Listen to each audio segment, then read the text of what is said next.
쓰면 안 돼. 그러니까 족발 돼지도. 자, 해볼게요. 보시면 다물어. 자, 오늘부터 파동이요. 배운 지 얼마 됐죠? 한 1년. 많이 됐어요. 한 2, 3년? 100년. 2, 3년? 2, 3년. 네가 태어난 게 얼마인데 2, 3년 됐어? 자, 파동 만날 거니까 3번 보내시면 됐죠? 네. 선생님 3번 진도나가죠. 오늘 시험 보는 거예요? 나요? 내가 좋냐고 안 물어봤어요? 시험 보는 건 사람 아닌 거 같아요. 시험 보는 게 되게 좋아요. 그 진동이 이런 거 하잖아요. 나는 시험 볼 동안 이걸로 보는 거는? 네? 이걸로 보는 거. 아니 요새는 콩으로 시험이. 하는 거죠? 응? 자, 해보자. 그럼 범위가 이거예요. 범위요? 범위는 뭐 선생님이 아무거나 볼게요. 또 저번 주에 20문제 보면 안 되나? 안 돼요. 자, 맞아. 파동이야. 기다. 도안이를 위해서 10문제 보면 열심히 진도 올라가죠. 이번에 이름이 파동과 생각이 무한 일했는데요. 도안이 자, 보시면 파동 필요한 거 메모하시고 됐어요. 네, 따라와 보세요. 자, 파동이 뭡니까? 라고 하면 파동은 통해서 한 지점에서 생긴 뭐가요? 여러분 다 나오고 있어요. 한 지점에서 생긴 뭐가? 진동. 네, 진동이 옆으로 리파이. 퍼져나가는 게 파동이라고 했잖아요.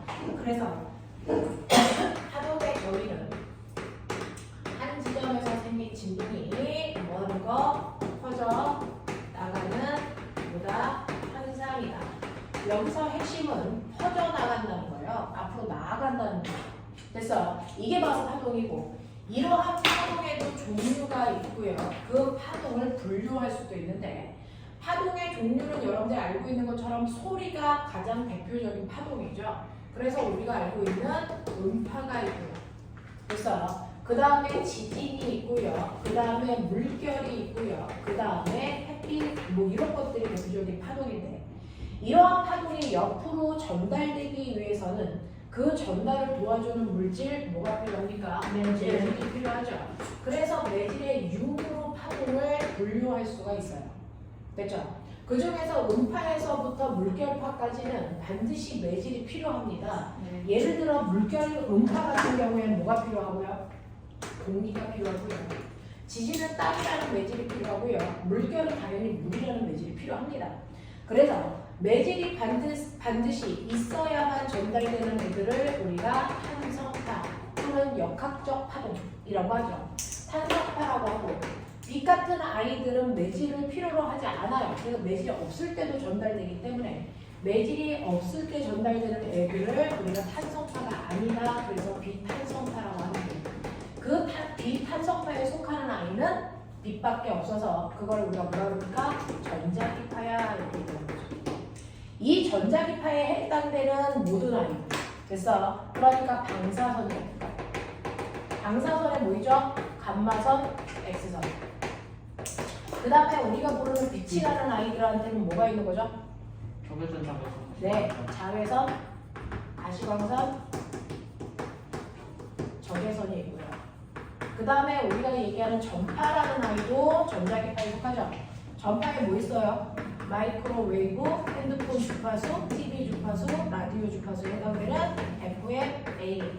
얘네들이 모두 다 매질을 필요로 하지 않는 비탄성파입니다.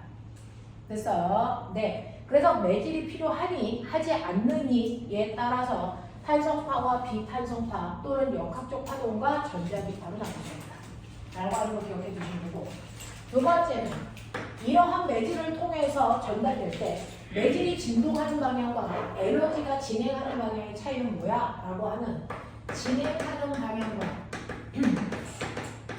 매질의 진동 방향 사이의 관계. 얘기해. 송현, 뭐 있어? 저기 같은 데랑 선생님인데? 그거 뭐라 그러는데? 팽판인가? 그렇죠. 오, 알았어. 방향과 진동 방향이 파동이 진행하는 방향이 흰색인데요. 이때 매질도 같은 방향으로 진동해요. 자, 이렇게 같은 방향을 우리가 나란한 방향이라고 하고요. 나란한 방향으로 진행하는 아이를 우리가 뭐라 그럽니까? 종파라고 하고요. 그 종파에 해당되는 아이는 뭐 있어요? 종파요? 민호, 이게 종파에 해당되는 거. 기억 안 나. 너네가 언제부터 이렇게 순정적으로 필기만 했어? 종파에 해당되는 아이들 뭐 있어? 없어요. 없어요. 네. 와, 쟤 진짜 간이 배 밖으로 나왔지? 피파. 피파의 소리요. 피파의 에스파는 나쁘잖아. 그리고 우리가 들을 수 없는 소리 초음파요. 그 다음에 지진 중에서 피파. 피파. 피파가 바로 종파의 형태로 전달되는 거예요. 그 다음에 진행하는 방향하고요. 수직한 방향으로 매질 떨려요.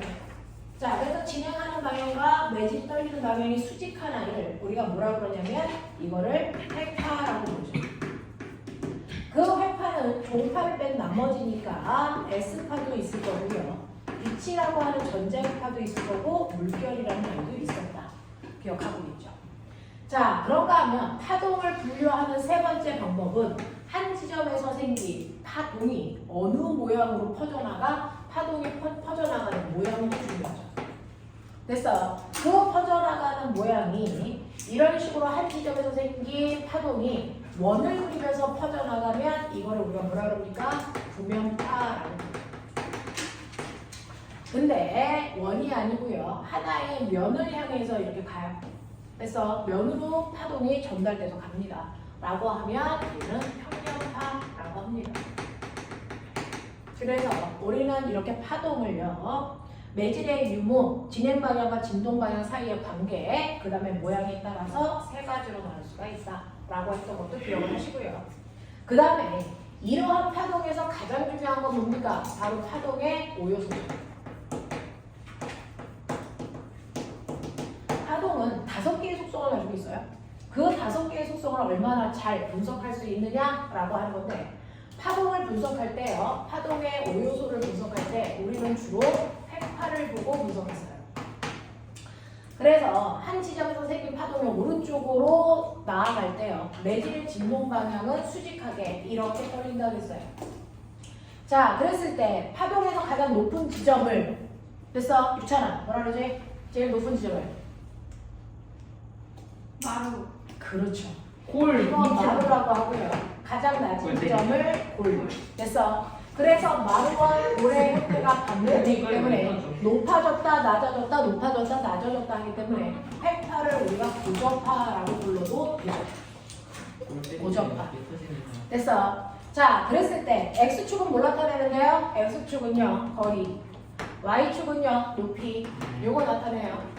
자, 그렇다면 마루에서 그 다음 마루까지 다시 말할게요. 골에서 그 다음 골까지 다시 말할게요. 같은 위상이 반복되는 곳까지의 최단 거리 뭐라 그러죠? 화장. 그렇죠. 오. 이거를 첫 번째 이런 거. 야, 잘한다. 파장이라고 하는데 파장의 기호는 남다이고요. 됐어요. 자, 여기까지의 거리가 2m면 여기도 2m겠죠. 네. 됐죠? 그러면 여기서부터 여기까지가 한 번 진동하는 거잖아요. 그러니까 얘는 파장이 얼마다? 4m 단위는 미터 단위로 나오는 거예요. 자, 그 다음에 얘가 같은 위상이 반복될 때까지 간 거리는 파장이지만 같은 위상이 반복되는 최단 시간은 뭐라 그래요? 그렇죠. 그거 주기라고 해서 대문자 T 썼던 거죠. 여기서 여기까지 가는데 1초 걸렸어요. 그러면 여기서 여기까지 가는데 또 1초 걸릴 거니까 얘는 주기가 1초야. 2초. 이렇게 하는 거죠. 됐어? 자, 그래서 주기라는 건 1회 진동하는 동안 걸리는 시간이라면 거꾸로 1초라고 하는 짧은 시간 동안에 진동한 횟수 이거 뭐라 그래요? 진동수. 진동수라고 하죠. 열. 그래서 세 번째 진동수가 있어요. 열 같은 소리 하고 앉아있대. 아니 무슨 진동수의 교양은 기호는 열격하고 신나봐요. 교양은. 이게 나이가 드니까 저거 중1 때 나오는 거야 저거. 노화가 돼가지고. 형 저거 중1 때 나오는 거라고. 진동수의 기호는 프리퀀시의 약자예요. 저거 중1이야. 지금 자. 몰랐어.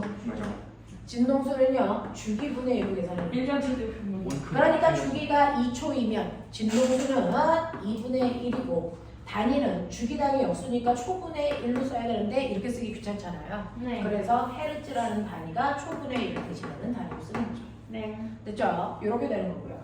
그 다음에 그래서 네 번째는 뭡니까? 라고 하면 얘가 에너지에 의해서 매질이 들어 올려지는 거거든요. 자, 그랬을 때 여기에 있는 매질이 움직이는 최대 거리 매질이 어디까지 갔어요? 여기까지 갔어요. 매질이 어디까지 갔어요? 여기까지 갔어요. 그래서 매질이 이동한 최대 변이 뭐라고 그러니? 네, 맞아. 진폭이라고 하죠. 와, 파동의 영지에서나. 파동의 여. 자, 그래서 진폭은 A라고 쓰고요. 됐죠? 네, 진폭은 최대 변인데요. 여기가 플러스 2면 여기는 얼마예요? 마이너스 2죠. 그래서 대칭 구조로 뜹니다. 파동은. 그래서 진폭은 이렇게 되는 거고요. 자, 근데 이러한 파동이 퍼져 나간다면서요. 퍼져 나간다는 건 파동도 다섯 번째 뭘 가지고 있다? 속력 가지고 있다는 거예요. 속력은 무조건 어떤 거의 속력이든 시간분의 거리로 구하잖아요. 우리 속력은 벨로시티 V로 얘기하는데요. 자, 이게 걸린 시간분의 거리니까 얘는 한 번 진동하는 동안 걸린 시간 주기분의 그 시간 동안 간 한 길이 집어넣거든요. 네. 됐어. 근데 주기분의 1이 진동수라고 했으니까 F 나이다. 이렇게 쓰면 되겠죠. 자, 그래서 파동의 속력은 이런 식으로 구할 수가 있다라고 하는 것도 기억을 좀 해봐 주시면 되는데 선생님 매번 할 때 회파의 구조만 보여줬어요. 그럼 회파 말고 종파의 구조도 한번 보여주세요. 라고 하면 종파는요. 우리가 용수처럼 서로 마주 잡고 있을 때요. 이걸 위아래로 흔들면 회파 구조가 되는 건데요. 앞뒤로 흔들면 뭐가 되니? 종파 구조가 돼서요. 그래서 용수철의 어떤 부분은 듬성듬성 있고 어떤 부분은 빽빽하게 있고 어떤 부분 듬성듬성하게 있고 어떤 부분 빽빽하게 있고를 반복하는 구조예요. 이런 식으로. 자, 그랬을 때 우리는 듬성듬성 있는 부분을 뭐라고 해요? 소라고 하고요. 소라고 하고요. 그 다음에 빽빽하게 있는 부분을 뭐라고 합니까? 밀이라고 하죠. 자, 그래서 매질이 밀어졌다, 소해졌다, 밀어졌다, 소해졌다를 반복하는 거라서 이때 한 파장은 어떻게 돼요? 밀에서 밀로 재면 돼요. 됐어. 그리고 밀에서 밀이 나타날 때까지 걸린 시간이 주기인 거고요. 그거 역수하면 진동수이고 맞는데 진폭 같은 거 판단하고 뭐 이렇게 보기에는 되게 애매한 그림이에요. 정확하게는. 그죠? 그래서 이것도 어떻게 그린다? 획파 형태로 그린다. 종파이지만 파동을 분석할 때는 획파 형태로 그리는 게 좋아서요. 여러분들 소리가 음파가 바로 종파의 대표적인 건데 우리 소리를 그릴 때도 획파처럼 그려요. 획파가 아닌데 이렇게 안 그린단 말이죠. 자, 그러면 이걸 획파 구조로 그릴 때 어느 부분이 여기예요? 이거 혹시 밀이에요? 이거요. 네. 아니 반대로요. 아니에요. 이대로요. 몰라요. 어디가 밀이냐면 여기가 밀이에요. 응? 여기가 밀이고요. 그것도 뭐냐? 여기가 소라고.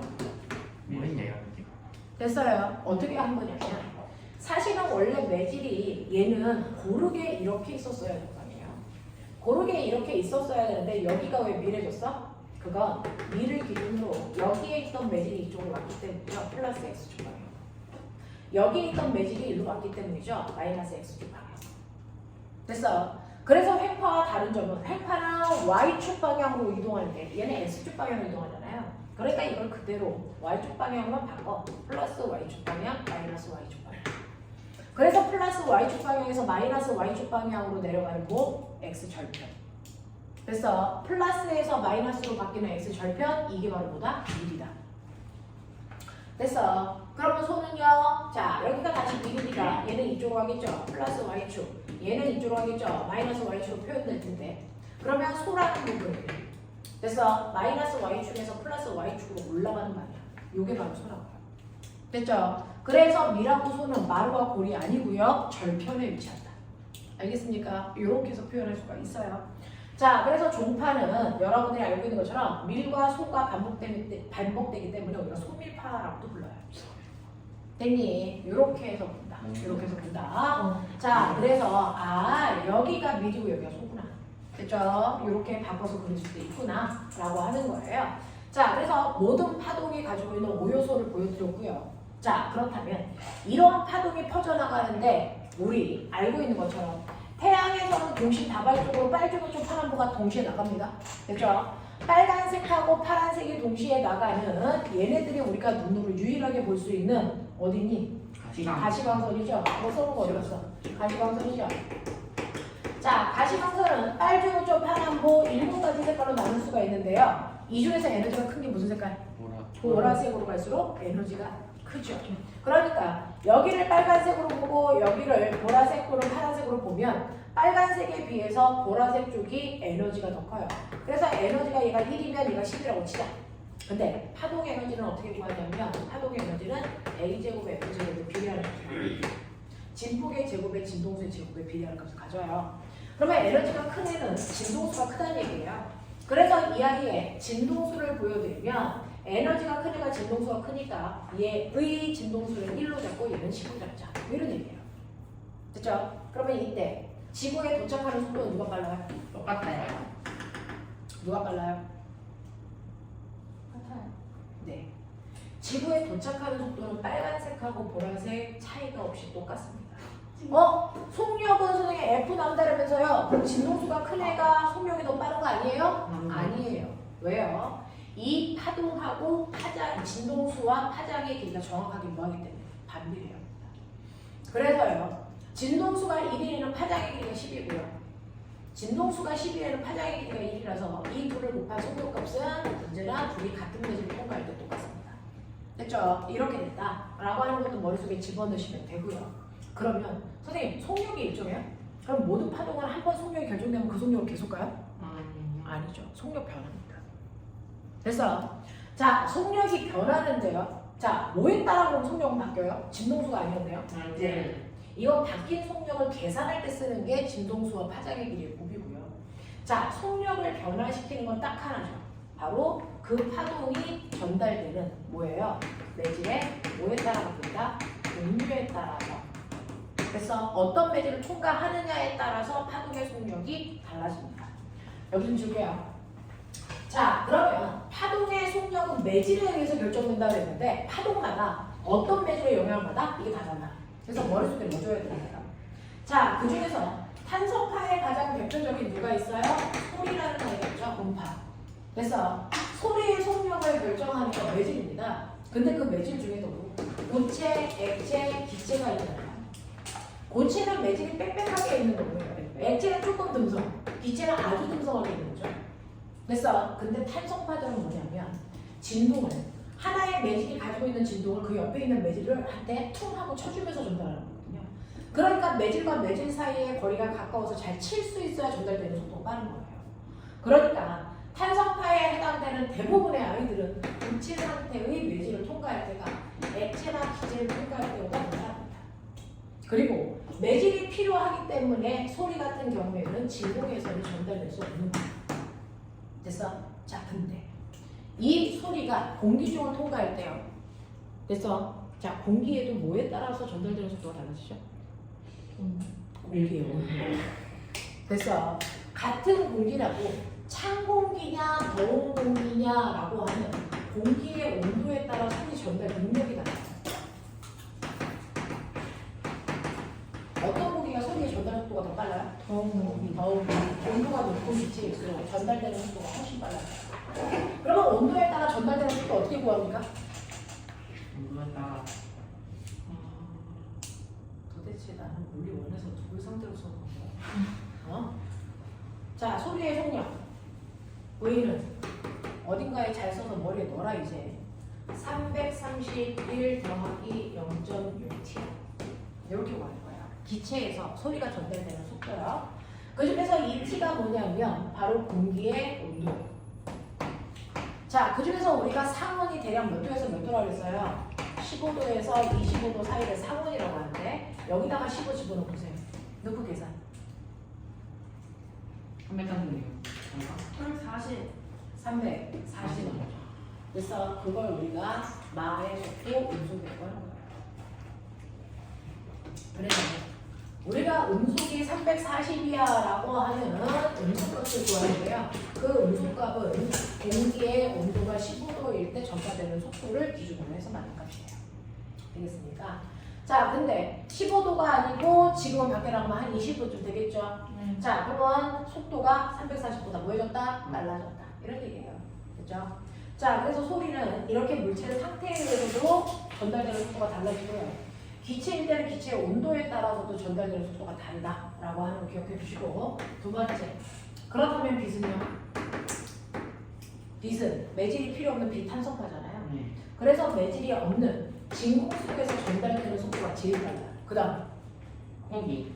기체, 액체, 물체로 소리와 정반대 현상입니다. 신기해. 얘는 오히려 매질을 피해서 전달되기 때문에 매질이 빽빽할수록 전달되는 속도가 느려지고요.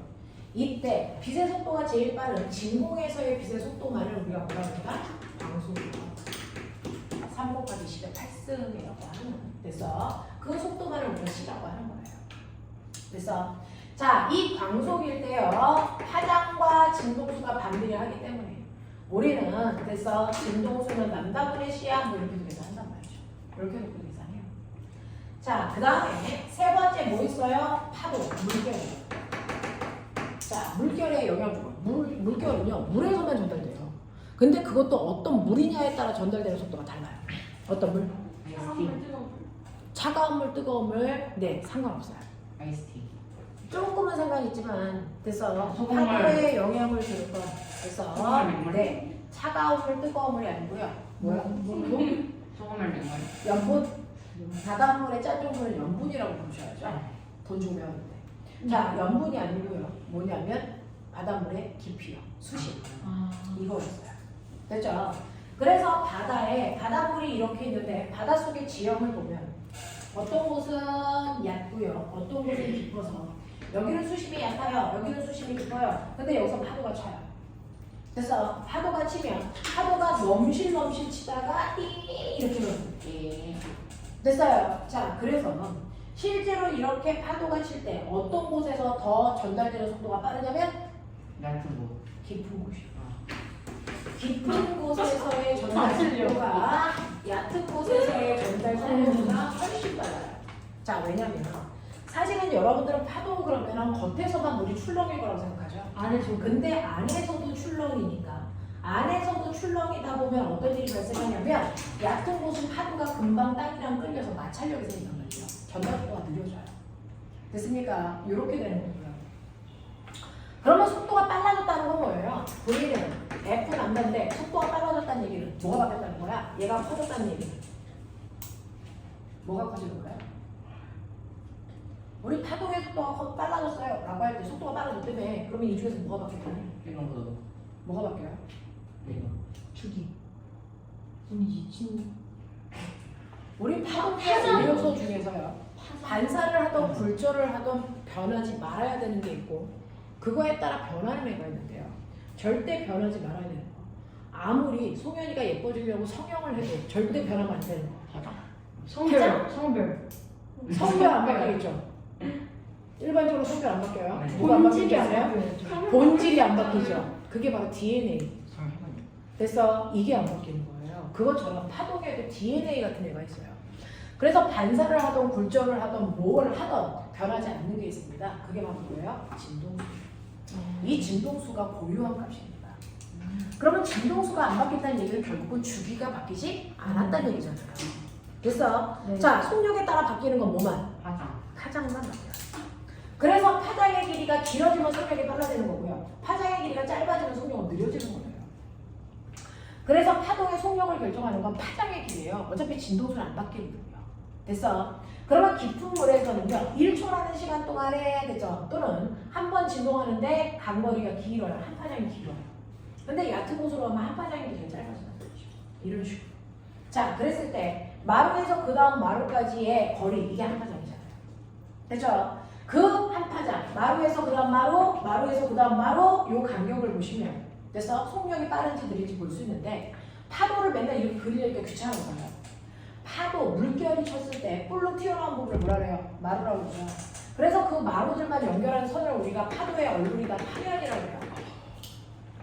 그래서 파면을 이런 식으로 그립니다. 파면을 이런 식으로 그려놓으면, 됐죠? 이런 식으로 그려놓으면 어디가 깊은 물이고 어디가 얕은 물인지는 파면과 파면 사이의 간격 보시면 돼요. 이게 한 파장이기 때문이에요. 됐어? 그래서 얘는 한 파장의 길이가 이만큼인데 얘는 한 파장의 길이가 겨우 이만큼밖에 아니잖아요. 그러니까 속력이 여기가 빠른 거죠. 그러니까 깊은 물에서 얕은 물로 온 거예요. 됐어? 이런 것들을 알 수 있는 거예요. 자, 그 다음에 그래서 물결은 이런데요. 여러분들 밧줄이요. 줄이요. 줄을 흔들면 진동이 전달되죠. 네. 어떤 줄을 흔들 때 더 빨리 진동이 전달될까요? 얇은 줄. 네, 가벼운 줄이요. 됐어요. 라고 하는 이 줄에서도요, 파동이 전달되는 속력이라는데 이 줄은 얼마나 무겁니라고 하는 거에 의해서 결정이 되는데요. 선생님, 같은 줄이라도 길면 무겁잖아요. 네. 그걸 얘기하는 게 아니에요. 파동의 속력은요, 줄에서의 속력은요, 루트 뮤분의 t예요. 루트 뮤분의 t로 줄에서의 파동의 속력을 결정하는데 이 t는 뭐냐면 실을 잡아당기는 힘의 세기예요. 그래서 실은 느슨할 때보다 팽팽할 때 파동 전달 속도가 훨씬 빨라요. 그래서 팽팽한 줄일수록 세게 잡아당기는 줄일수록 파동이 전달되는 속도가 빠르고요. 라고 하는 이 t는 작은 실을 잡아당기는 힘. 됐어. 그 다음에 뮤가 뭔지 아세요? 이게 바로 선밀도라는 겁니다. 뭐냐면 이 실이 가벼운 실이야 무거운 실이야 라고 하는 건 길이에 따라서 달라지니까 모든 실을 1m 단위로 잘랐을 때 그 실에 차지하는 질량값, 이게 바로 선밀도예요. 됐어요. 1m로 잘랐을 때의 질량값, 이게 선밀도예요. 그래서 선밀도분의 장력의 제곱분값이 바로 파동의 속력이다. 알겠습니까? 적어도 여기까지는 알고 오셨어야죠. 물음을 배웠는데. 아 물론에서 아직 이거 안 했어요. 아직 근데 아직 역학 물리 원에서 했어야 내가. 안 했어요. 물리원 했어. 타로 파트에서 내가 했어. 마지막 단원이 파동이었어요. 맞아. 제 기억이 나요. 근데 아까는 자, 이렇게 된다. 라고 하는 거 기억하시면 되고요. 네. 그 다음, 그러면 이렇게 파동의 속력이라고 하는 건 이런 것들에 의해서 결정됐다. 라고 하는 거 기억하시면 되고. 그러면 이러한 파동이 이때요. 있겠지. 그걸 머리에 넣어야지. 노트에 두고 다니면 어떡하니. 이러한 파동이 가지고 있는 파동의 성질이 있어요. 됐어요. 자, 그래서 네 번째 파동의 성질. 여기 지울게요, 이제. 네. 칠판을요, 여기만 써야 돼서. 촬영이 거기만 하면 되나? 네. 아 그렇구나. 자, 그래서 네 번째 파동의 성질.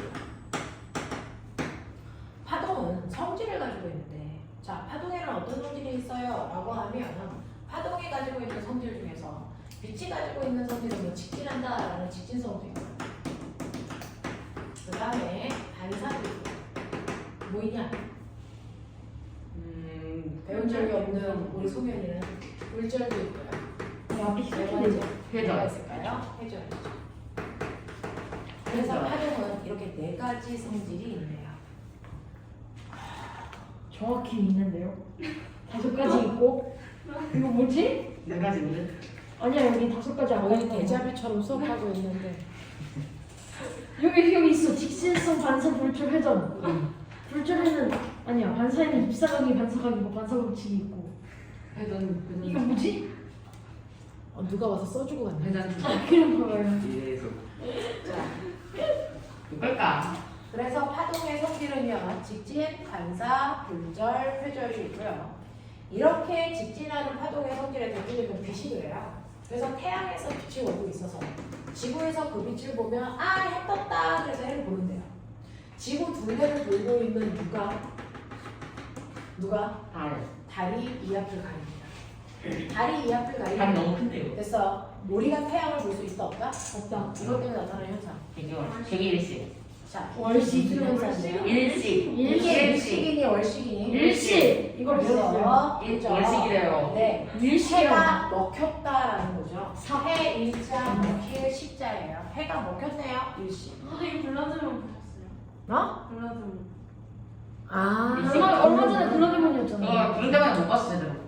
자, 그래서 일식 현상이 일식, 월식. 바로 빛의 직진 때문에 일식 나타나요. 양식. 빛이 만약에 직진하지 않고 이런 식으로 후줄후줄 한다면 됐어. 달이 있어도 피해서 지구로 오는 일부의 빛들이 있어야 되는데 그렇지 않다는 거잖아요. 됐어. 직진. 그래서 이렇게 빛이 오는데 어떤 물체가 막으면 그 뒷부분에 빛이 보이지 않는 무슨 현상? 그림자가 생기는 모든 현상이 빛이 직진하고 있다는 걸 증명합니다. 되죠?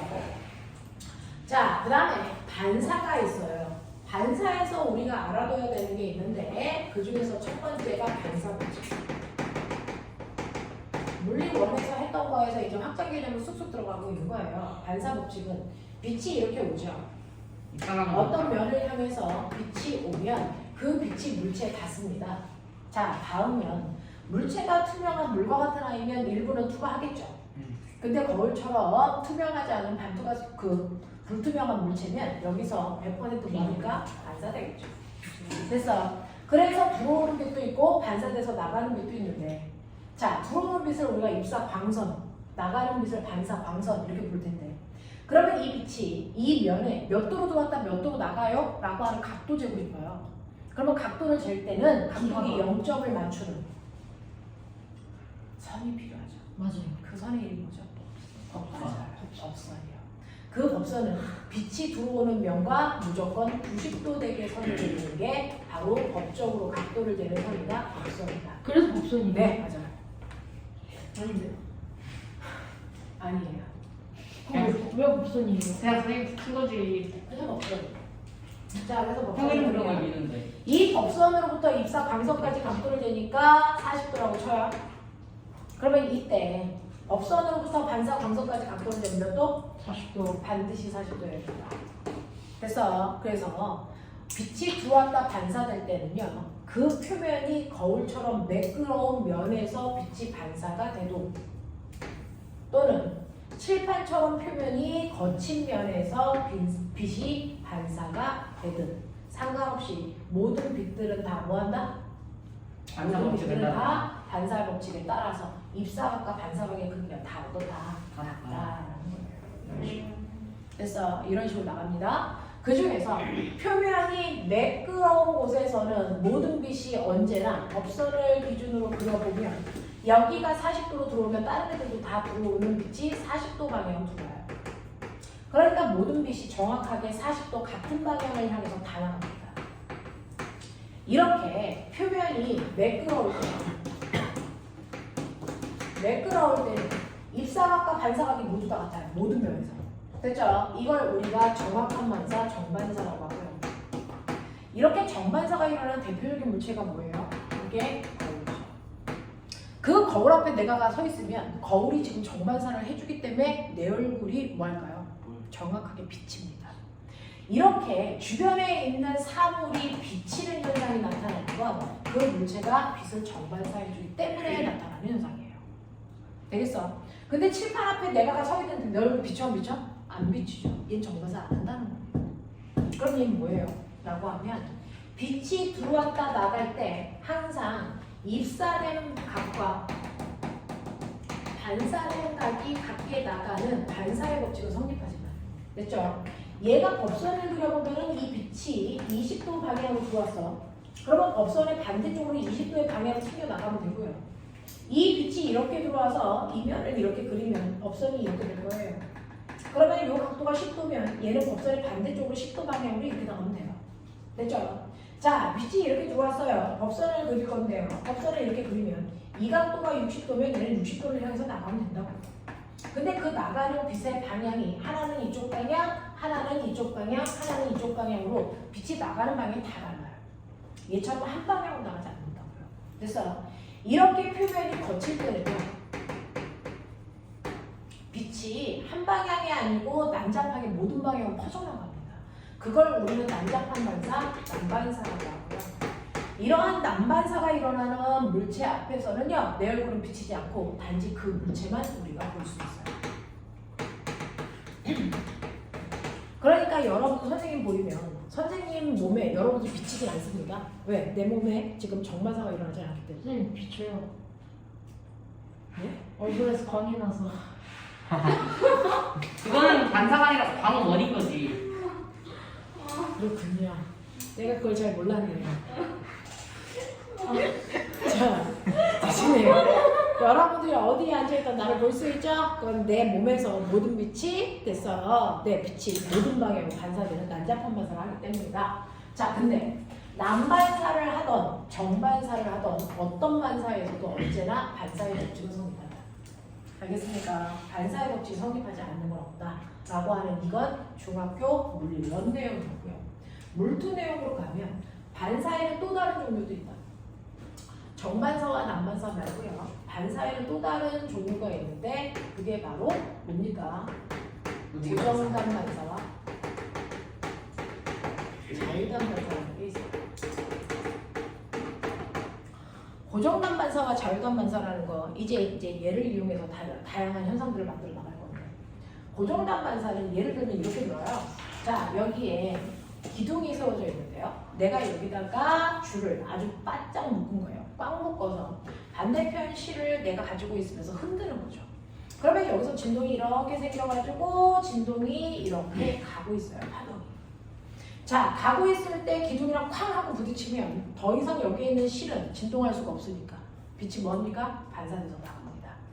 자 이 파동이 반사돼서 나갈 때 됐어. 이 실이 자유롭게 움직이지 않고 고정되어 있어요. 고정단 반사라고 부르는 거예요. 이렇게 고정되어 있을 때 반사가 일어날 때 무조건 같던 위상과 정반대 모양으로 위상이 바뀌어서 와요. 위상이 정반대로 바뀌어서 오는 반사를 고정단 반사라고 합니다. 됐어? 네. 그래서 위상이 180도 바뀌었습니다. 이렇게 표현해요. 근데 자유단 반사는 뭐냐면 말뚝에다가 실을 묶을 때 이렇게 꽉 묶는 게 아니고 살살만 묶어요. 살살 묶어 놓으면 파동이 오면 여기 기둥에 묶어놓은 실도 파동에 의해서 같이 위로 올라갔다 내려갑니다. 됐죠? 이렇게 실이 자유롭게 움직일 수 있는 상태를 우리가 자유단 반사라고 하고요. 이런 자유단 반사에서는 자 이렇게 파동이 왔을 때요. 부딪히는 순간 걔가 반사돼서 나가는데 위상은 같은 모양으로 반사돼서 나가요. 그래서 위상의 변화가 없습니다. 그래서 위상은 그대로 나갑니다. 자, 근데 우리는 말뚝에다 실을 안 박는데 이걸 왜 배워요? 라고 하면 자, 이런 식으로요. 실이 있는데요. 하나는 두꺼운 실, 하나는 얇은 실. 이렇게 너무 제가 근데 네, 두꺼운 실과 얇은 실이 있어서 됐어. 실의 밀도가 달라요. 이렇게 실의 밀도가 다른데 내가 어느 쪽으로 흔들 거야? 라고 하면 가벼운 쪽으로 흔들어 볼까요? 가벼운 쪽으로 흔들어서 파동을 만들었어요. 그럼 파동이 으윽 하고 가겠죠? 그래서 파동이 으윽 하고 가면 됐어. 두꺼운 실을 만나요. 자, 그럼 두꺼운 실은 진동하기 쉽다 어렵다? 어렵다. 그게 바로 고정단 반사예요. 진동하기 어려운 실을 만나면 되죠? 자, 그 아이 중에서 일부는 그래도 얘를 진동시키면서 앞으로 가는 애가 있어요. 통과 안에는 무조건 위상 같은 상태로 가요. 근데 반사돼서 오는 애는 무조건 위상이 뒤집혀서 이렇게 해서 가요. 됐어. 이게 고정단 반사고요. 거꾸로요. 제가 무거운 실을 진동시켰어요. 이렇게 자꾸 진동했어요. 봤죠. 그러면 여기서 이렇게 진동이 오겠죠? 진동이 왔는데 이 경계면에서 밀도가 다르니까 다른 매질이야. 근데 여기에 가벼운 실이 있기 때문에 진동하기 더 쉬워진 거지. 됐어? 그러면 대부분의 진동은 통과해서 그 위상 그대로 갑니다. 근데 반사에서 오는 애도 있어요. 그 반사에서 올 때 그 위상 그대로 반사해서 가요. 됐어? 이거예요. 됐죠? 자, 그래서 이런 식으로요. 고정단 반사는요. 진동하기 쉬운 게 소환 매질이에요. 소환 매질에서 밀환 매질로 갈 때요. 위상이 바뀌는 현상을 얘기하는 거고요. 그래서 밀환 매질에서 소환 매질로 갈 때는 위상이 바뀌지 않고 그대로 오는 걸 자유단 반사라고 한다. 하겠습니까? 이렇게 되는 거. 됐죠? 그래서 반사에도 이런 종류가 있더라 라고 하는 거 기억을 좀 해와두시면 되고요. 그 다음에 굴절 여기부터죠. 여기서 나와야 되는 게 스넬 법칙. 진짜 너는 기억을 하나도 못하고 있어. 댐. 스네일 댐. 자, 스네이크 아닐까? 아, 스네일은 아니 스네이크구나. 이름 바뀌었네. 스네이크 좋은 책을 지었습니다. 스네이크는 별핑이 아니야. 아, 몰라. 내리야. 자, 스넬 법칙이라는 게 있어요. 자, 이 스넬 법칙의 본질을 여러분들이 아셔야 되는데 굴절이라고 하는 게 파동에서 제일 중요해요. 주로 중학교 때는 반사 위주로 배우는데 사실 고등학교 때는 굴절 위주로 배우는 거예요. 자, 굴절 법칙이라는 건 뭐냐면 자, 굴절이 뭐야? 굴절. 굴절이 뭐야? 빛이 나다가 꺾이는 꺾여요. 현상이죠. 왜 꺾여요? 매질의 달로 차이. 아, 속도가 나는 소리세요. 네. 매질이 달라지면 파동의 전달 속도가 다르기 때문에 직진할 수 없어서 꺾이는 거예요. 자, 그래서 굴절이라는 건 매질에 따른 뭐예요? 속도 차. 매질에 따른 속도 차이 때문에 직진할 수 없이 꺾여 들어가는 현상을 우리가 굴절했다라고 합니다. 그러면 굴절을 할 때요. 아까 말씀드린 것처럼 공기 중에서 물속으로 빛을 쐈다고 쳐요. 어디에서 속도가 더 빠르죠? 빛은? 공기에서 빠르죠. 속도가 빠른 쪽을 우리가 소환 매질, 속도가 느린 쪽을 밀환 매질 이렇게 표현하기도 해요. 그래서 속도가 빠른 쪽에서 속도가 느린 쪽으로 가면 됐어. 네, 이 안에 들어간 아이가 속도 차이가 생기잖아요. 그래서 다른 매질을 만났기 때문에 그 경계면에서 일부는 반사되고요. 일부는 뭐 한다? 꺾여 들어가는데 얘가 어떻게 꺾이냐면 이렇게 꺾여 들어가더라고요. 이렇게 꺾여 들어가요. 자, 그랬을 때 이 아이의 입사각이 얼마냐면 40도라고 칠게요. 그럼 반사가 얼마입니까? 당연히 40도 반사 법칙 성립하겠죠. 자, 그러면 입사각과 반사각만 있는 게 아니고 무슨 각도 있니? 굴절각. 굴절각도 있죠. 이건 굴절각이고요. 굴절각도 법성의 기준으로 재는 거예요. 됐어? 그래서 굴절각도 생기는데 그 굴절각이 얼마야? 20도 정도밖에 안 돼요. 아, 입사각과 반사각의 크기가 같아서 나는 굴절각도 크기가 같을 줄 알았더니 다르네. 왜 달라요? 굴절각은 얘네들이랑 크기가 다른데 그 굴절각의 크기가 어때? 얘네들보다 작았어. 그래서 얘가 40이고 얘가 40인데 얘는 20밖에 안 됐어요. 그렇구나. 근데 입사각을 조금 더 크게 해볼까요? 이걸 조금 더 크게 해보자고요. 크게 하면 입사 각도가 몇 도가 되냐면 50도가 돼요. 그럼 당연히 반사각도 50도가 되겠죠. 네. 네, 그래서 이게 50에서 50으로 바뀌었단 말이죠. 그럼 얘 굴절각은 어떻게 될까요? 커질까 작아질까? 작아지는. 이 또한 커집니다. 25도가 될 것 얘가 같은데. 네, 뭐 25도, 30도 이렇게 되겠죠. 이게 조금 더 커져요. 입사각을 더 크게 하면 굴절각이 더 커진다. 됐어요? 이렇게 돼요.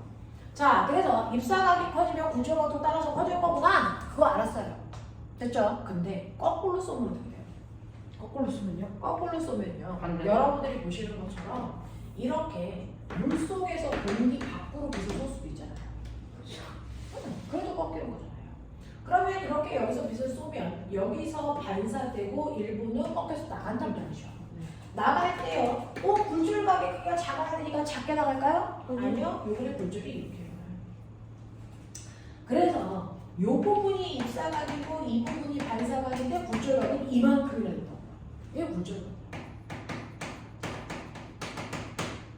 그렇다면 요번에는요. 보시는 것처럼 입사각의 크기가 얼마로 잡을까요? 60이에요. 그럼 반사각의 크기도 62였겠죠? 근데 굴절각의 크기 더 커요. 이거 80이에요. 우와, 굴절각의 크기가 항상 작은 줄 알았더니 아니네. 네, 아니에요. 이럴 때는 굴절각의 크기가 더 커요. 왜? 왜?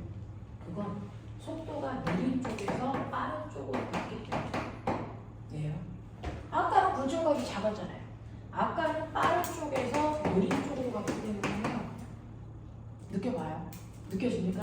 빠른 쪽에서 생기는 각도는 누구든 상관없이 뭐한다? 크다. 느린 쪽에서 생긴 각도는 누구든 상관없이 뭐하다? 작다. 알겠습니까?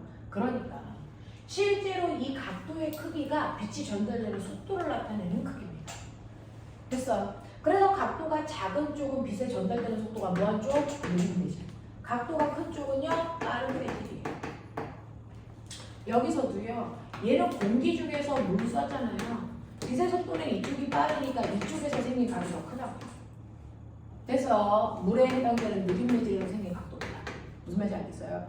그래서 무조건 굴절각이 작다 이거 아니고요. 그래서 전달되는 속도가 작은 매질에서 생긴 각은 작고요. 큰 매질에서 생긴 각은 크다고요. 알겠습니까? 그래서 전달되는 속도에 따라서 각도의 크기가 결정되네. 오, 그렇구나.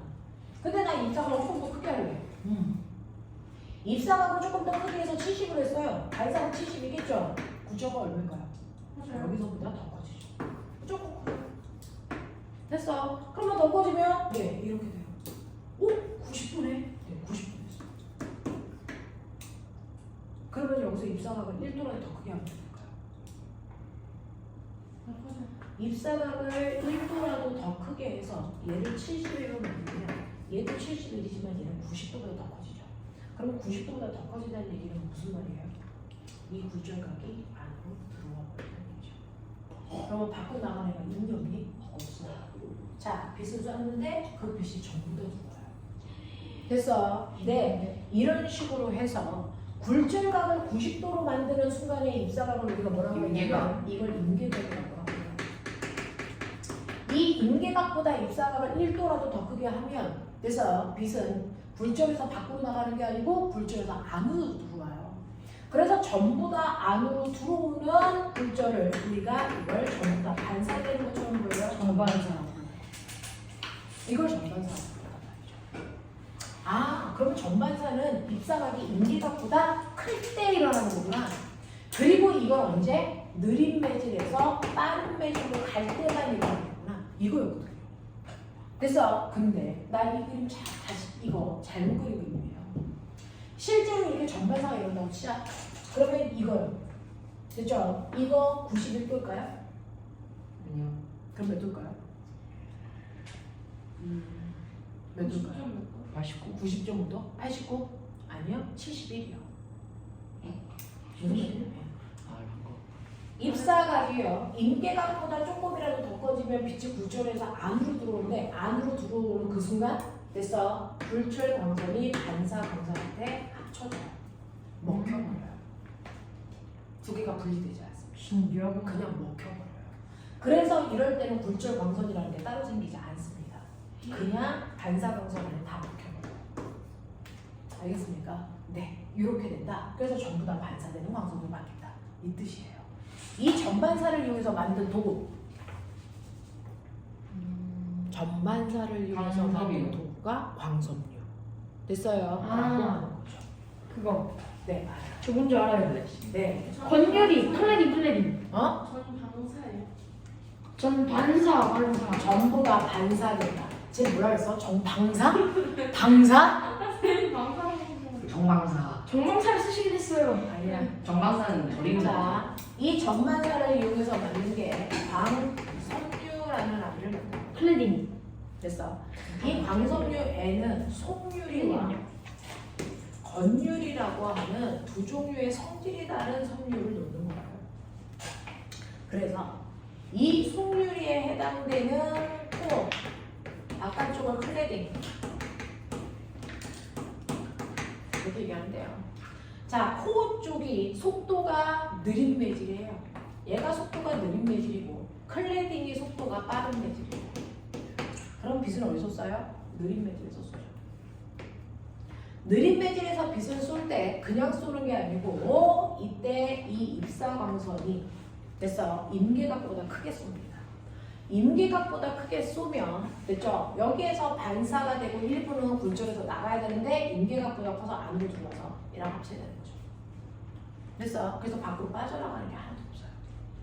자, 그 상태를 계속 유지하면서 전달되니까 정보의 손실이 하나도 없는 상태로 전달되겠죠. 그리고 그동안에 우리가 썼던 건 전선이기 때문에 전선은 어떠냐면 불이선에다 쏘는 거잖아요. 전자를. 그러면 부딪힐 때마다 반사되는 라인도 있지만 일부 손실돼서 나가는 애들이 있어요. 이 손실돼서 나가는 애들 때문에 정보가 손실돼서 화질이 돼서 떨어지고 선명도가 줄어드는 거고요. 요 밖으로 나가는 요 파동 때문에 요거 때문에 도청이 가능했던 거예요. 그럼 지금 도청 불가능해요? 네, 지금은 도청이 불가능한 상태예요. 밖으로 나가는 아이가 없어서. 북한 사람들은 막 하잖아요. 그러니까요. 네? 북한 사람들은 막 하잖아요. 아, 북한 사람들이 하고 있는 건 지금 전선에다가 이렇게 대고 하는 도청을 하는 게 아니에요. 그럼 뭐 해킹을 하는 거죠. 똑똑한 사람들이네. 자, 그리고 우리는 통신을 할 때 와이파이로 하잖아요. 그럼 주파수만 맞추면 북한이 북한이 해커. 해커가 우리나라로 들어왔어. 그죠? 그건 와이파이 무선 통신일 때 주파를 맞추면 되는 거고요. 무선 통신일 때는 불가능하다. 그래서 광섬유가 가지고 있는 특징 때문에. 알겠냐? 그래서 전반사가 일어나는 거예요. 그래서 전반사는 코어와 클레딩이 그래서 빛을 전달하는 속도 차례를 이용해서 이런 것들을 한단 말이죠. 자, 이때 머릿속에 넣어야 되는 가장 핵심은 굴절율이죠. 자, 빛이 이렇게 가다가 와, 더럽게 피곤해서 서 있을 수 없네. 선생님이요? 네, 요새 그런 날이 있죠. 피곤한 날이 있어요. 맞아요. 네, 오늘이 그런 날입니다. 항상 근데 저희는 그게 맨날이에요. 아, 너네는 몇 날이야? 제가 좀 나이를 피곤한 날이 먹어가지고 아니고 공부하기 싫은 날이겠지. 그것도 맨날이고. 자, 너만 그래 그거. 그냥 그럼 공부 너무 하고 싶어? 응. 그럼 남스께서 공부해. 집에 들어요. 자, 이렇게 되어 있는데요. 빛이 이렇게 들어왔다가 이렇게 꺾여 들어갈 때요. 우리는 여기를 입사광선이라고 해서 세타 1, 여기를 굴절광선이라고 해서 세타 2라고 했어요. 자, 그러면 어떤 애가 굴절이 되는데요? 여기서 똑같이 빛을 쏘더라도 됐어. 네, A 매질에서 B 매질로 쏠 때요. 굴절이 이렇게 되는 애도 있고요. A 매질에서 똑같은 각도로 쓰는데 이걸 B 매질이 아니고 C 매질로 바꿨더니 빛이 꺾이는 정도가 이렇게 꺾이는 경우도 있겠죠. 됐죠? 기억, 니은. 이 중에서 굴절률이 더 큰 건 기억이야, 니은이야? 니은. 굴절률은요. 직진 원래 가야 되는 방향으로 얼마나 많이 휘어졌냐죠. 굴절률은 누가 더 커요? 니은이 더 크죠. 무슨 말인지 알겠어요? 네, 확 꺾인 정도. 이게 굴절률. 알겠습니까? 그래서 굴절률은 니은이 더 커요. 그래서 여기 헷갈리지 마세요. 굴절각과 굴절률은 반대입니다. 이거 반대입니다. 굴절각은 누가 더 커요? 이거 각도 재보시면 알겠지만 기억의 각이 니은의 각도보다 더 크지만 굴절률은 니은이 더 큽니다. 알겠어요? 네. 자, 그러면 이러한 굴절률 우리는 스몰 n으로 표현합니다. 굴절률은 스몰 n으로 표현하는데 굴절률은 두 가지가 있어요. 뭐하고 뭐가 있냐면 굴절률은 절대 굴절률과 뭐가 있다? 상대 굴절률. 얘도 기억이 안 나니? 어떤 거요? 절대 굴절률, 상대 굴절률. 기억이 나니를 물어봤지 필기했었니? 이거 물어보지 않았잖아. 아니 그게 아니라 필기가 안 되시면 안 한 거잖아요. 했어서. 했었던 것 같아요. 야. 했었던 거 같은데 안 써 있어. 무슨 그때가 또 질풍의 노도를 탔구나. 열심히 하자 필기. 선생님 아니 열심히 했어요. 자, 맨날 맨 앞에 앉아가지고 잘 들어. 맨날 맨 앞에 앉았는데 절대 굴절률, 상대 굴절률 했었는데 왜 필기가 안 됐냐고. 영어 너네 있냐? 머릿속에다 필기한 거죠. 그럼 기억을 어떤 선생님한테 하느라고. 배웠지? 정인호 선생님이. 아, 정인호 이 사람이 아시는 분이에요? 우리 오빠야. 여자신데. 선생님이 최고령이잖아요. 한 살 많아나 보다. 에? 그런 분이 있어요? 신기하다. 제 머리. 자, 아 신기하다. 저 같은 정인 학생이면 좀 있어요. 선생님 이름이요 근데요. 난 박희경. 근데 어떻게 박시정 씨가? 아, 친오빠란 얘기는 안 했어. 동네 오빠야. 인천 아, 선생님. 여잔데요? 어? 여잔데요. 아, 정인호 선생님이랑 물린 남자 선생님. 아, 저는 인하 학생이랑 봤어요. 아, 정인호 선생님 말고 정인호. 정희훈. 저 정인호 선생님한테 배웠다는 거 아니야? 저희는 달라요. 정인 학생. 물리쌤이 여러 분이시구나. 우리 학원에 10명도 넘어요. 물리쌤이요? 엄청 많아. 진짜요? 우리 학원에 10명도 넘어요. 물리쌤만요? 아니면 네. 과학쌤이요? 물리 선생님. 선생님밖에 모르겠어요 넌 나한테만 배웠으니까 그렇지. 그런데? 우리 학원에 물리 선생님 저렇게 많아요. 쌤이 그대로 제일 많아요. 그 중에서 제일 나이가 많을 뻔해서 정인호 선생님보다 한달 많아가지고. 정현 쌤이 맨날 같이 커피 사러 가시는 그분이요. 그 선생님은 여성 선생님보다 최고다. 10살 어려요. 에? 여성 우리 최고죠. 화학 선생님. 선생님보다 열심히 글쎄요. 많은 줄 알았는데. 어려요. 네, 성원 선생님. 선생님 이거 동안. 화학을 하시는 분이요. 네, 은근 동안이세요. 선생님 되게 동안이시는데요? 알아요. 쌤이 몇 살이에요? 50대. 49. 에? 49이요? 응. 젊으신데요? 응. 근데 뭐 보이는 거는 근데 한 와? 39. 제가 생각한 것보다 젊으세요. 10년대로 보이죠, 10년. 제가 생각하기에는 캠퍼스 다니실 나이였는데. 어디? 어디? 그거 맞는데요. 마음의 나이는 20대인데요. 신체 나이는 거의 70대 수준이에요. 일을 서 많이 있는 해서. 것도 힘들어요. 어제 12시간 수업하고 났더니 저도 힘들어요 서 있는 거. 살을 빼! 진짜 살안 쪘어요. 당연히 자기가 그 육중한 몸무게를 견디는 게 자기 나쁜 거지. 자, 근데 나 어제 하루 종일 앉아 있었어. 그래도 그래. 운동을 안 해.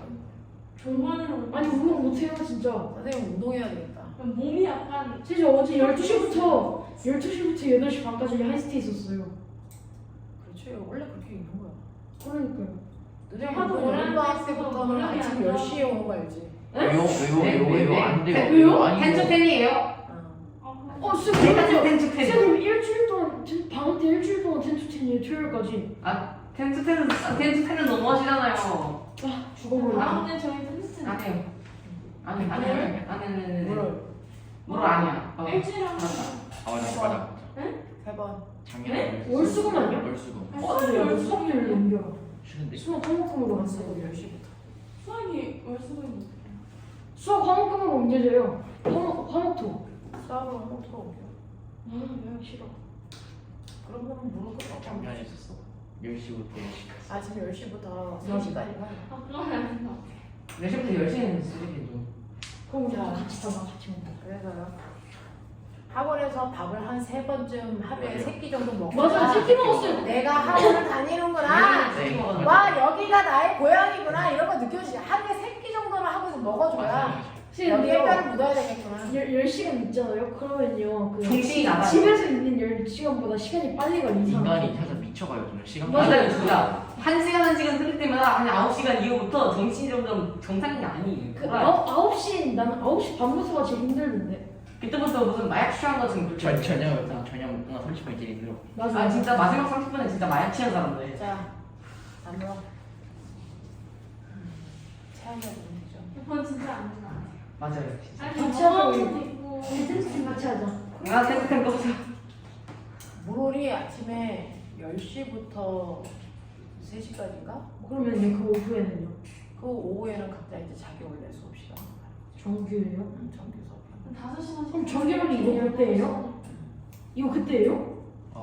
아, 우리는 7월 말에 종강. 우리 반.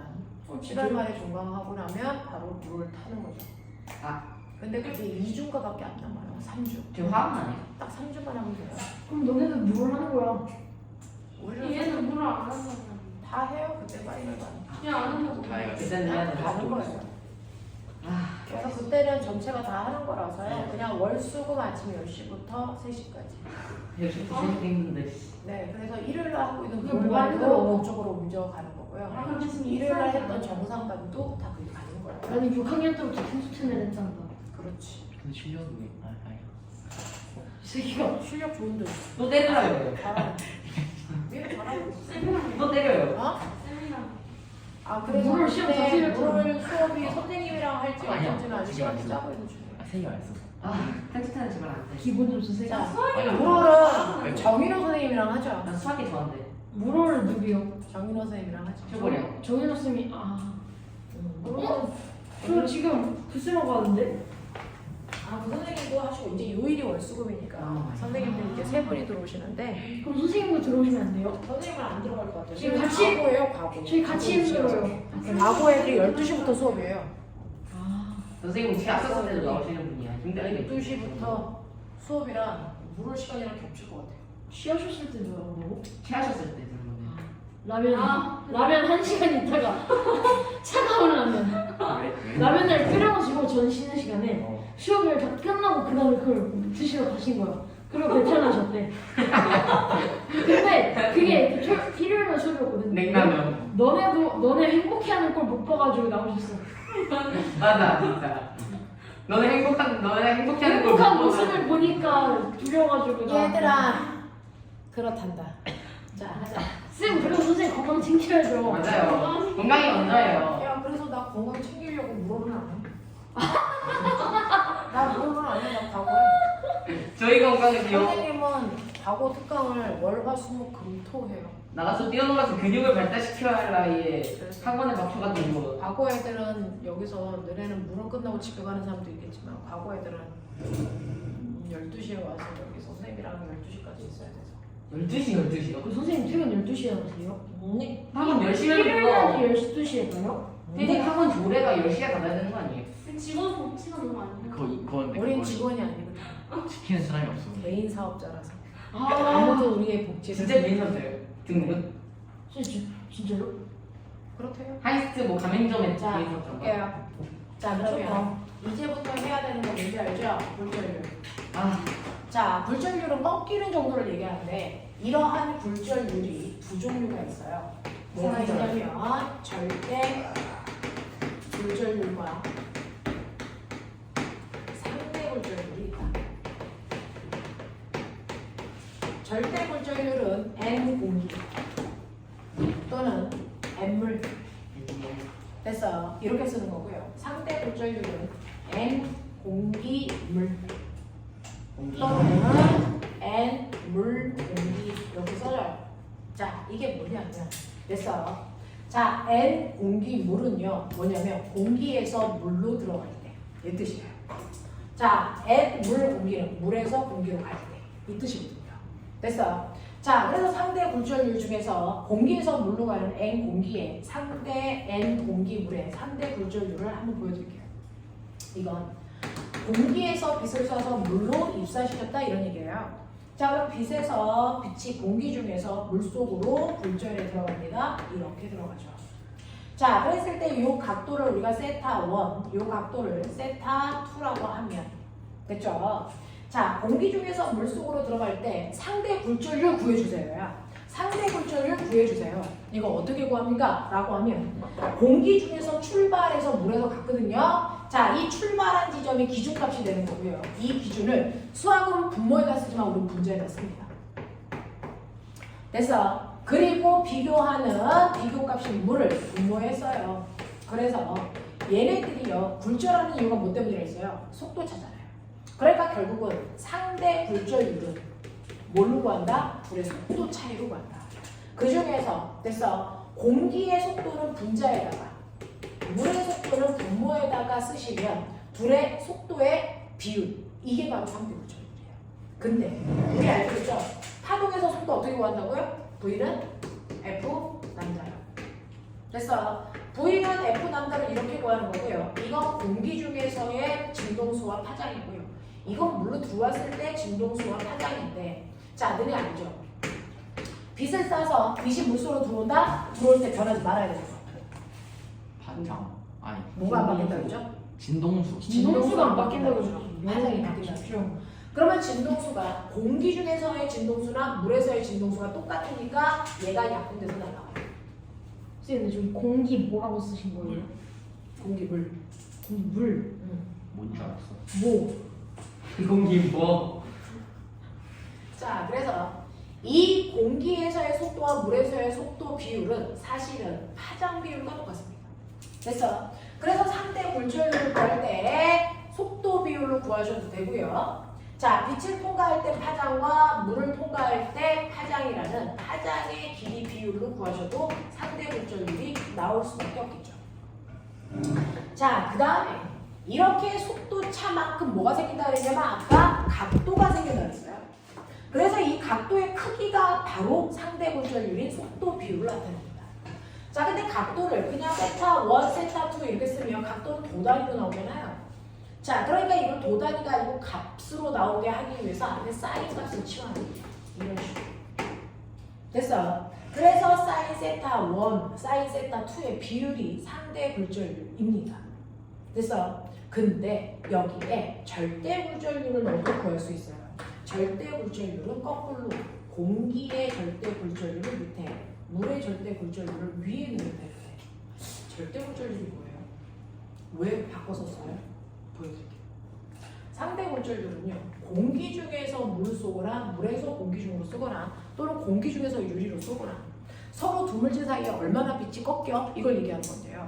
절대 굴절율은요, 모든 매질에 빛을 쏠 때 진공에서 바로 그 물질을 쏘는 거예요. 진공에서 공기로 또는 진공에서 물로 쏴봤을 때 꺾이는 정도가 바로 공기의 절대 굴절율, 물의 절대 굴절율 이거예요.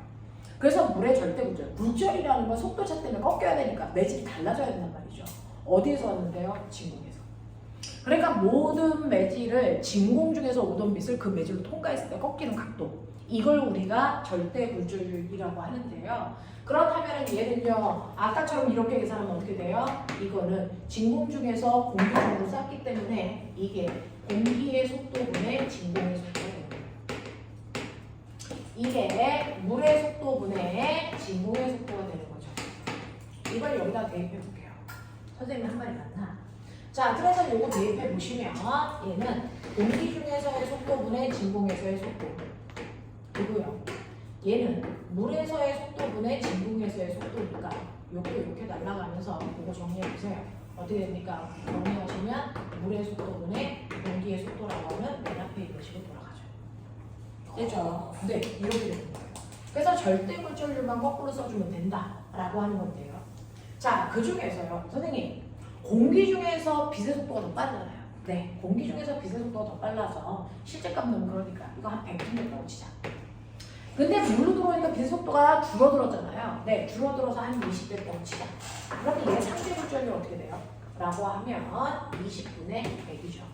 그러니까 얘 얼마예요? 5예요. 이렇게 되는 거예요. 근데 물보다 더 빛이 전달되는 속도가 느린 아이가 유리라고 치자. 그럼 공기에서 유리를 쐈어요. 그러면 각도는 더 작아야죠.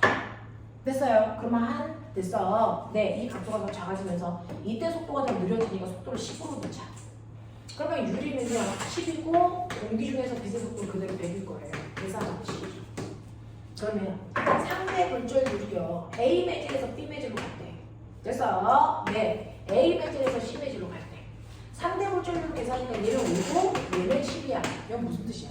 숫자를 주면 숫자가 얘가 더 커요. 숫자가 크다는 게 무슨 뜻일까? 숫자가 크다. 차이가 나구나. 두 매질의 속도 차이가 더 크게 난다. 근데 A 매질에서 됐어? 얘는 B로 쓴 거고 얘는 C로 쓴 거니까 A 매질과 C 매질 사이의 속도 차이가 더 크다. 알겠습니까? 이런 거 얘기하는 거예요. 그 중에서요. 이 상대 굴절율을 구했더니요. 상대 굴절율 값이 1보다 커요. 이건 뭐예요? 1보다 크다는 얘기는 빠른 매질에서 느린 매질로 사는 얘기예요. 됐어요. 그럼 거꾸로 느린 매질에서 빠른 매질로 쓰면 상대 굴절율이 1보다 작아요. 같은 매질로 쓰면 1이에요? 네. 무슨 말인지 알겠죠? 네. 이렇게 되는 거예요. 네. 자, 그러면 우리가 요것만 하고 정리를 하죠. 그럼 선생님, 우리가 아까 전반사 배웠잖아요. 전반사는요, 느린 매질에서 빠른 매질을 샀어요. 됐죠? 그래서 이렇게 쌌더니 됐어. 얘는 인계각이 몇 도냐면 인계각이 60도고요. 그때 굴절각이 90이었어요. 이 상대 굴절이 얼마예요? 됐어. A 매질과 B 매질의 상대 굴절율이 얼마예요? 이거 구할 수 있어요. 아무것도. 상대 굴절율 A 매질에서 B 매질로 간 상대 굴절율 됐어. 각도로 구할 거니까요. 됐어. 사인 세타 B에서 생긴 각분의 사인 세타 A에서 생긴 각도 치면 돼요. 됐죠? 네. 근데 A에서 생긴 각도는요 임계각이죠. 그럼 여기다 임계각을 넣죠. 사인 임계각. 그리고 B 매질에서 생긴 각도는 얼마예요? 90도죠. 90도는 사인 90 얼마예요? 1이죠. 됐어요. 그러니까 A 매질에서 B 매질로 갈 때 상대 굴절율은 됐어. 바로 A 매질의 임계각 값이다. 사인 값. 근데 이게 60도면요. 집어넣어 보세요. 얼마입니까? 2분의 3이죠. 이거 무슨 뜻이에요? 1번은 B 매질의 속도분의 A 매질의 속도인데요. 이게 그렇죠. 그렇게 생각하고 있어. 자, 그래서 얘가 2분의 루트 3이면 여기에서 빛의 속도는 2인데요. 여기서 빛의 속도는 얼마라는요? 루트 3이라는 거죠. 그렇죠. 됐죠? 네, 이렇게 가는 거죠. 그래서 속도가 느린 쪽에서 빠른 쪽으로 땄구나. 이게 전반사. 알겠습니까? 이렇게 됐다. 그래서 전반사의 임계가 이렇게. 그래서 사용해서 우리가 순날복지까지 할 수 있습니다. 자, 그러면 여기까지 했고요. 네.